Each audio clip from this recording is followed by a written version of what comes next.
ایک بار پھر مسجد نبوی سے آپ کے ساتھ قرآن و حدیث کی روشنی میں بات کریں گے اسلامی تاریخ پر صرف 5 منٹ کا مدرسہ۔ ام المومنین حضرت میمونہ رضی اللہ تعالیٰ عنہا۔ ام المومنین حضرت میمونہ بنت حارث پہلے مسعود بن عمر ثقفی کے نکاح میں تھی۔ طلاق کے بعد ابو رحم بن عبدالعزیٰ کے نکاح کر لیا۔ ابو رحم کے انتقال کے بعد صحیح روایت کے مطابق اس نکاح کی تحریک و پیشکش حضرت عباس نے کی، اور جب رسول اللہ صلی اللہ علیہ وآلہ وسلم عمرہ قضا کرنے کے لیے 7 ہجری میں تشریف لے گئے تو 500 درہم پر حضرت عباس ہی نے مقام صرف پر آپ کا نکاح پڑھایا۔ اس رشتے کی وجہ سے حضرت عباس آپ کے ہمزلف یعنی ساڑھو ہوئے۔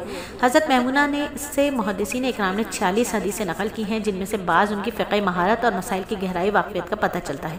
ام عائشہ فرماتی تھی کہ حضرت میمونہ اللہ سے بہت زیادہ ڈرنے والی اور صلہ رحمی کرنے والی تھی۔ یہ عجب حسن تقدیر ہے کہ مقام صرف میں ہی حضرت میمونہ کا نکاح ہوا اور صرف میں ہی 51 ہجری میں ان کا انتقال ہوا۔ حضرت عبداللہ بن عباس نے نماز جنازہ پڑھائی اور گھی میں برکت ہو گئی، یہ تھا میرے نبی کا معجزہ۔ ام مالک کا دستور تھا کہ وہ آپ صلی اللہ علیہ وآلہ وسلم کی خدمت میں ہمیشہ ایک برتن میں گھی ہدیہ بھیجا کرتی تھی۔ جب ان کے بچے سالن مانگتے اور گھر میں کچھ نہ ہوتا تو وہ اس برتن کو جس میں آپ سے سب کی خدمت میں گھی بھیجتی تھی اٹھا لاتی اور اس میں بقدر ضرورت گھی نکل آتا۔ ایک دن انہوں نے اس برتن کو بالکل خالی کر لیا تو گھی نکلنا بند ہو گیا۔ پھر آپ صلی اللہ علیہ وآلہ وسلم کی خدمت میں آئے۔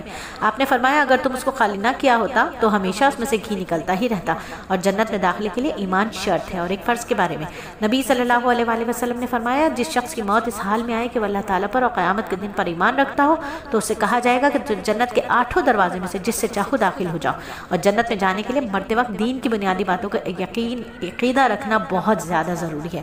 اور سنت کے بارے میں بات کریں کہ نبی صلی اللہ علیہ وآلہ وسلم نماز کے بعد یہ دعا پڑھتے، اے اللہ میں کفر، فقر، فاقہ اور قبر کے عذاب سے تیری پناہ چاہتا ہوں۔ تو ہمیں بھی یہ دعا کرنی چاہیے۔ اور ایک بہت ہی اہم عمل کی فضیلت کہ نبی صلی اللہ علیہ وآلہ وسلم نے فرمایا جو آدمی پاک صاف ہو کر اپنے گھر سے کسی نیک ارادے سے نکلے تو اس کو حاجی کے برابر ثواب ملتا ہے۔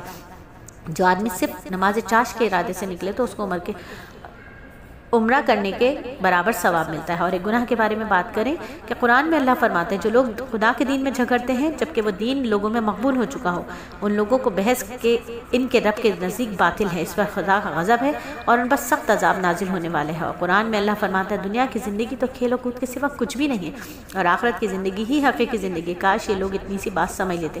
اور آخرت کے بارے میں بات کریں کہ نبی صلی اللہ علیہ وآلہ وسلم نے فرمایا قیامت کے دن سورج 1 میل کے فاصلے پر ہوگا اور اس کی گرمی میں بھی اضافہ کر دیا جائے گا، جس کی وجہ سے لوگوں کی کھوپڑیوں میں دماغ اس طرح ابل رہا ہوگا جس طرح ہانڈیاں جوش مارتی ہیں۔ لوگ اپنے گناہوں کے بقدر پسینے میں ڈوبے ہوئے ہوں گے، بعض ٹخنوں تک، بعض پنڈلیوں تک، بعض کمر تک، بعض کے منہ میں لگام کی طرح لگا ہوگا۔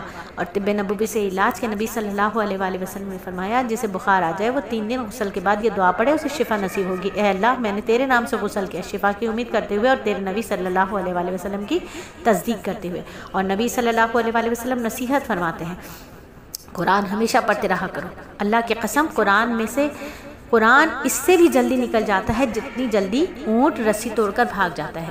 اور جب بات ہو قرآن کو پڑھنے اور سیکھنے کی تو یاد دلاتے چلیں کہ سلیس اکیڈمی آپ کو گھر بیٹھے دیتا ہے وہ موقع جہاں آپ اپنے قرآن تجوید کو درست انداز میں قواعد و مخارج کے ساتھ سیکھ کر پڑھ سکتی ہیں، کیونکہ قرآن کو لہن جلی کے ساتھ پڑھنا حرام ہے جبکہ لہن خفی کے ساتھ پڑھنا مکروہ ہے۔ تو ضرور بضرور اپنی سورہ فاتحہ پڑھ کر ہماری معلمہ کو سینڈ کیجئے تاکہ وہ آپ کو بتا سکیں کہ آپ کی تجوید درست ہے یا نہیں۔ اور بھیجنے کے لیے نمبر آپ کو ڈائل کرنا پڑے گا 0333130829 الحمدللہ 5 منٹ کا مدرسہ صرف اور صرف 4 منٹ میں مکمل ہوا۔